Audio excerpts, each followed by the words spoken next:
खुश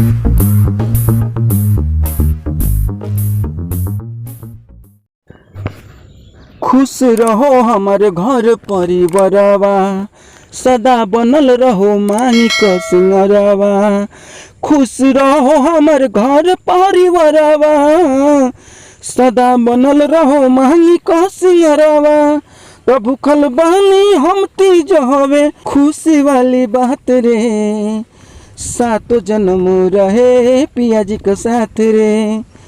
हथवा में हमरी रहे उन्हीं का हाथ रे, साथों जन्म रहे पिया जी के साथ रे।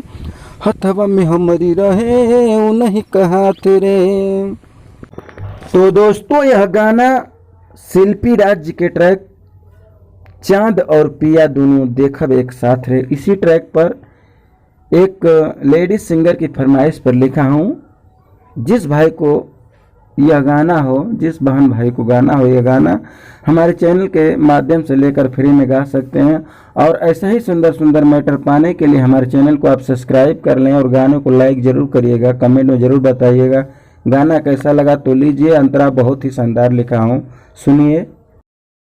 हमनी के प्यार से आबाद रहो घरवा, है अपना बलम ला कर सो रहो सिंगरवा।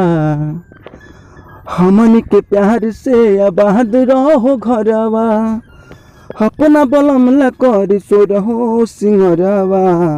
कबो होखे न कमजोर हमार नैया के डोर, आज हवे बहुते न खुशी वाली रात रे।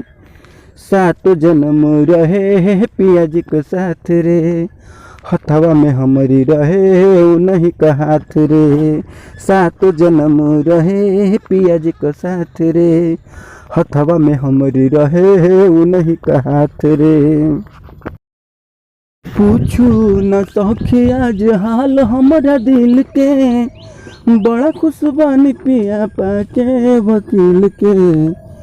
पूछ न सखी आज हाल हमारा दिल के, बड़ा खुश बानी सैया पाके वकील के। रानी जी तू को संग रहे जन्मो जन्म, रानी जी तू को संग रहे जन्मो जन्म।